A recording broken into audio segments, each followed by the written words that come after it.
So, women are absolutely different than men. Women are more likely to die within a year of having a heart attack.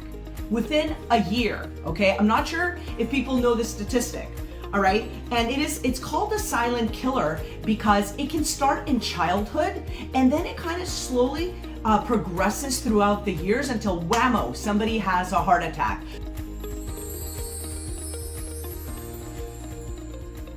Hi everyone, this is Vula Manusos with Nutrition Design with you in mind with another Table Talk with Vula.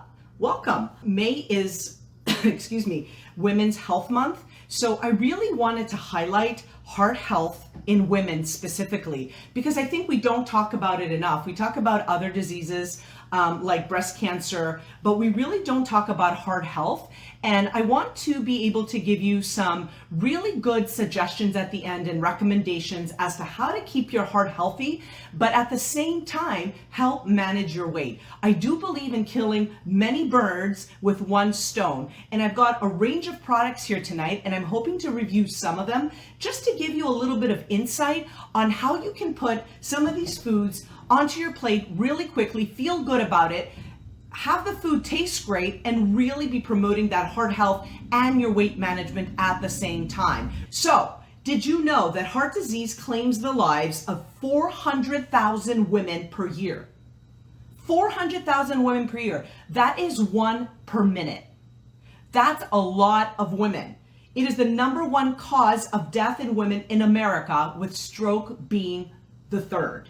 All right. And most people think it's breast cancer.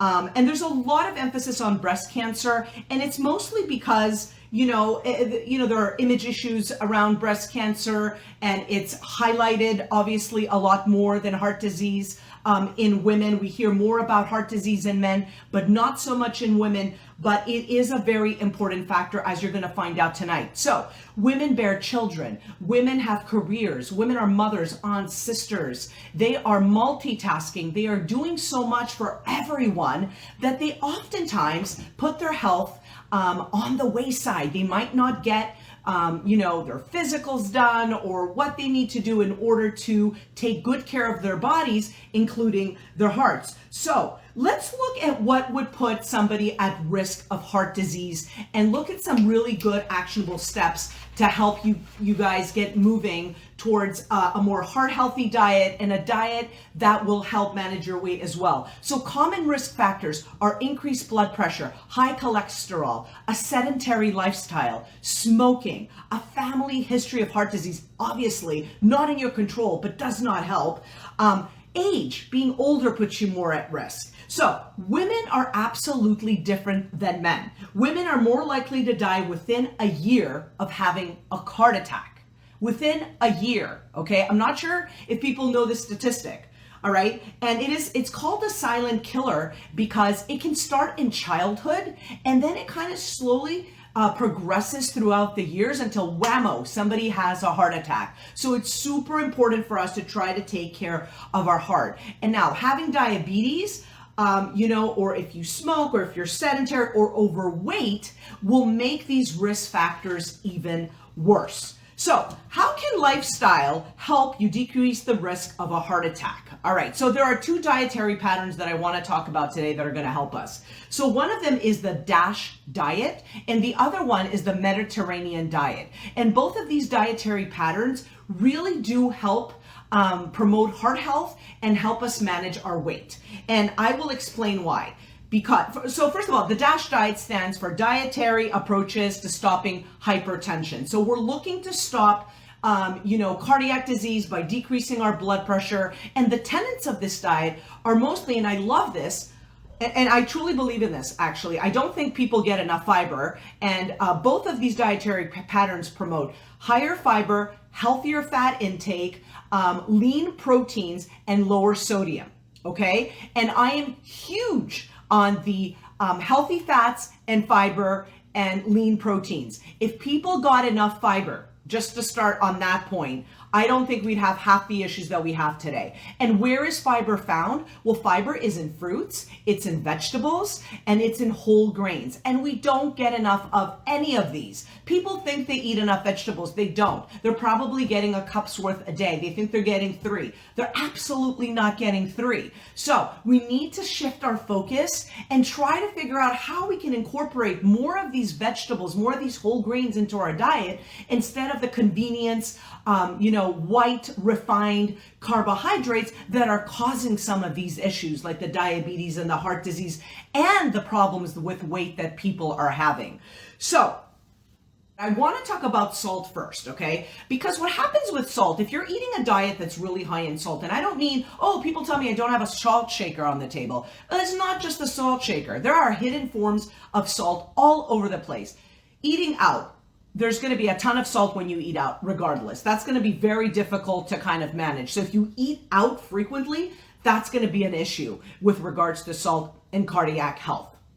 Some menus might have a lower salt option, and that is good, and you can always select that. But if you eat a lot of salt from restaurant food, fast food, convenience food, anything that's prepackaged, easy and quick to microwave and cook in the microwave, has salt in it because the salt makes it cook faster. So let's look at a can. I have a can of Campbell's cream of chicken soup, and I'm going to help you learn how to read a label if you don't know already. So what we're looking for, by the way, before we look at this Campbell's soup is, a typical American should not get more than 2,300 milligrams, 2,300 milligrams of salt per day. A person who has a cardiac issue or high blood pressure really should be focusing on under 2,000 or about 1,500 milligrams of salt a day. So keep those numbers in mind. Now, if you have a lot of salt in your diet, not only are you not helping your heart and increasing your blood pressure, but you're promoting more fluid retention.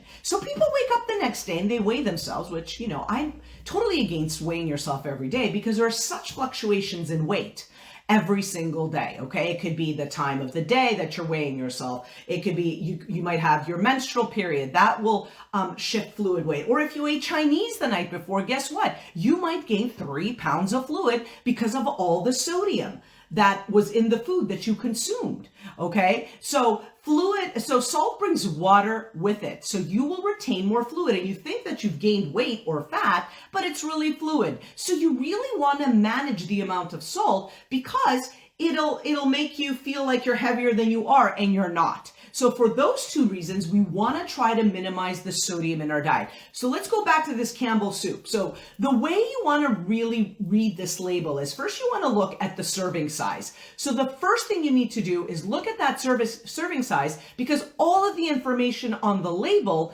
is per the serving size. So if you were to eat double the serving size, then you would have to double everything on this label, whether it's salt, carbs, fiber, fat, whatever it is. So you really want to be cognizant of the serving size. And every single product will have a different serving size. So don't assume it's a half a cup or a cup or a third of a cup. It isn't. Every company has the right to put down whatever serving size they wish. So this specific product has a serving size of half of a cup. And it says servings per container, 2.5.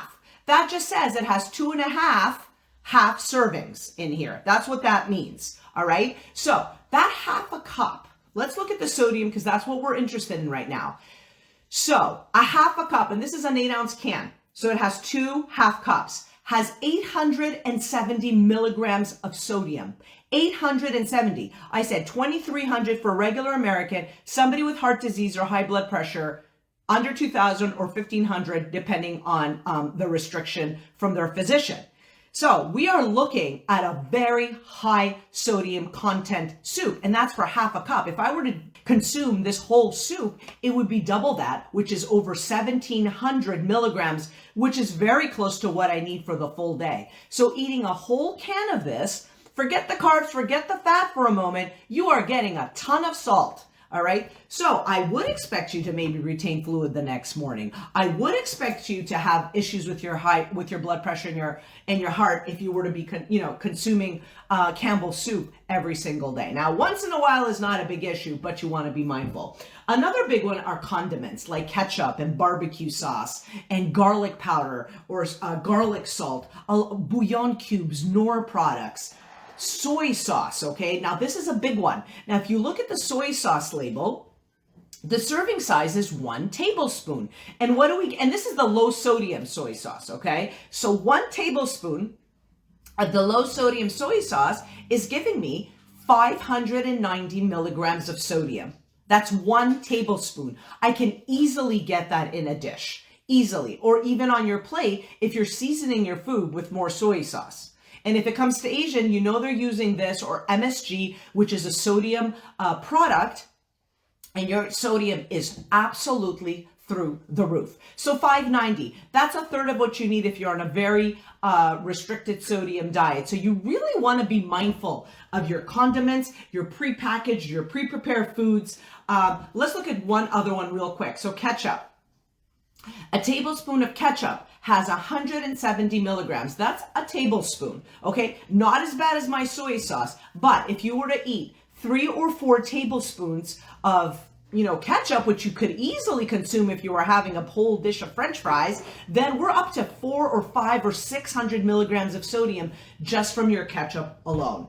So you really want to be looking at the labels. You really want to look at the serving size first, and then look at the milligrams of sodium and make an informed decision. As a rule of thumb, if it's a snack, you would like for it to be under 200 milligrams of sodium. And if it's a meal, between 500 to 600 milligrams of sodium is quite enough.